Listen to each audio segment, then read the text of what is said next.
Hey friends, welcome to the first video of 2020. This is the video I promised in my 2020 bullet journal setup. In this video, I'm going to show you how I'm using my intentions, predictions, and goals spread.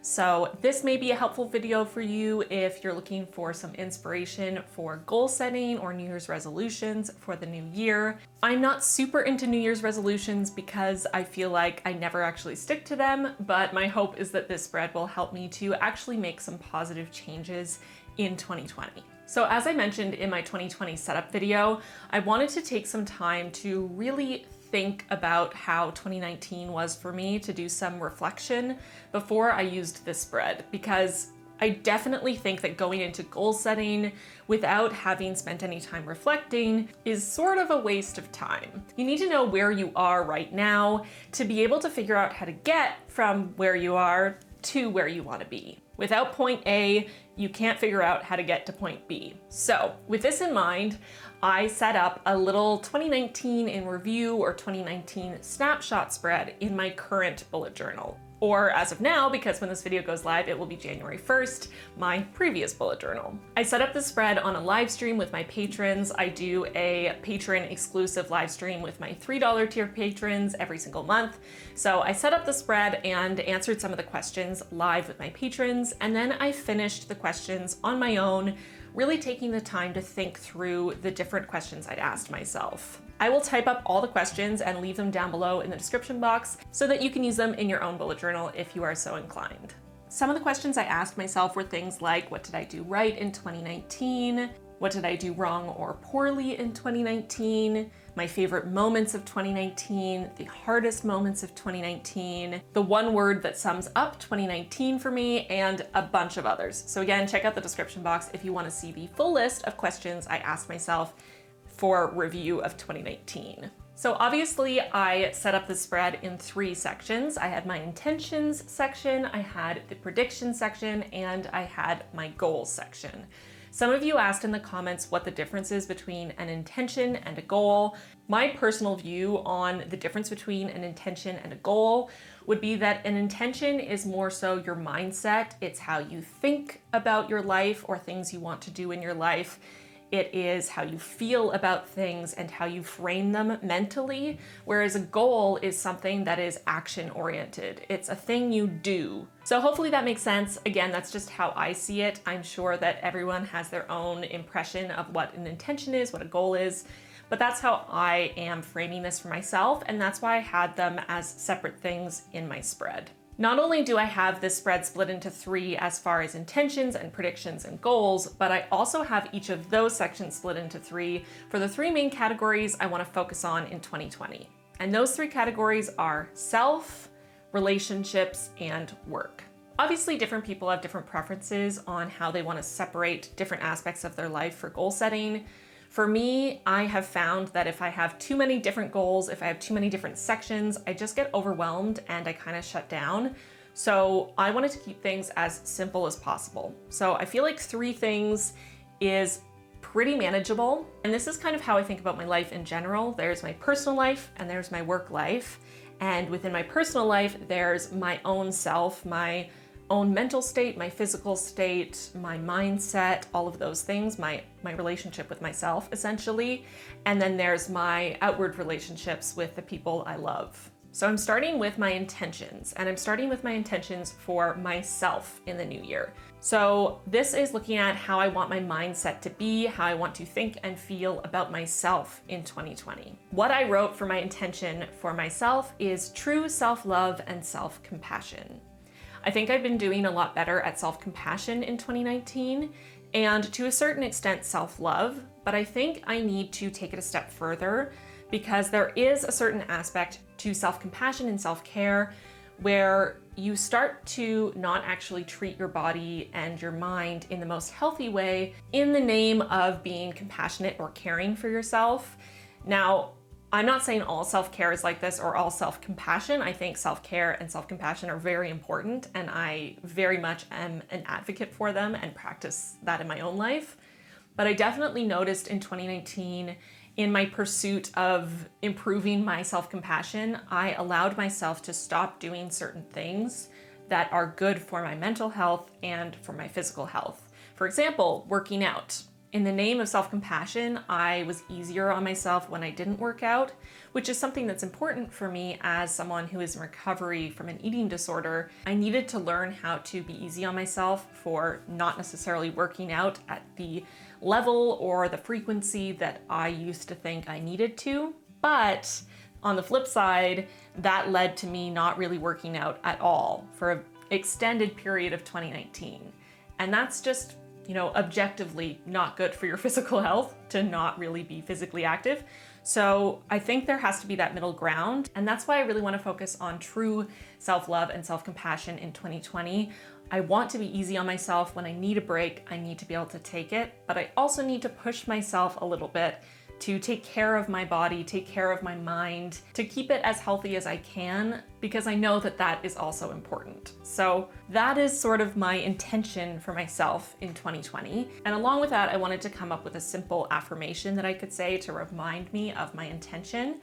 And the affirmation I came up with was, I love the person I'm growing into. And I liked this because I feel like in 2019, I was focusing on loving the person I am, just as I am right now, which is totally important, and you should definitely work on that if you aren't there yet. I think the next step is to push yourself by loving the person that you are growing into, making positive changes in your life to continue to grow as a person, to become a better person, a healthier person, a happier person, and to preemptively love that person, to encourage yourself to keep moving in that direction. You're great the way you are, and you should love yourself the way you are. But I think it's also important to love that person that's just over the horizon, that person that you're trying to turn into. So that's what I'm gonna try to do in 2020. We'll see how it goes. So the next step after setting my intention, I wanna set a prediction for 2020. And this is just kind of for fun, so that at the end of 2020, I can look back and see if I managed to get to the place I was predicting I would be at the end of the year.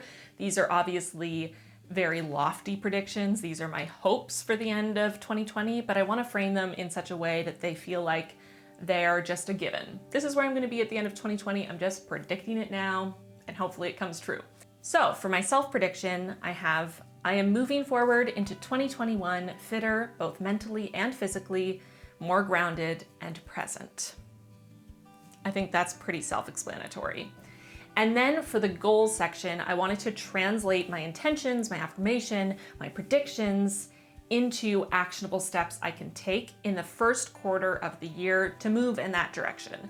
I'm focusing these goals on the first quarter of the year, so the first 3 months, because after 3 months, I want to take stock, do another little reflection, see how far I've come, and see if I'm ready to add new goals, or if I need to shift them, or maybe I need to trash the ones I've been doing and try something else.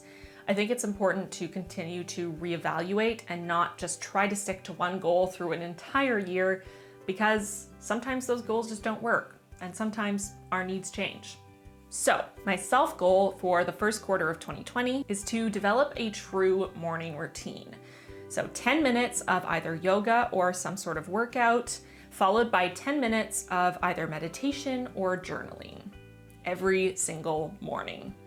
So my idea behind this is to start to develop a more robust morning routine, to fill it with a little bit of physical activity to take care of my body, and a little bit of meditation or journaling to take care of my mind.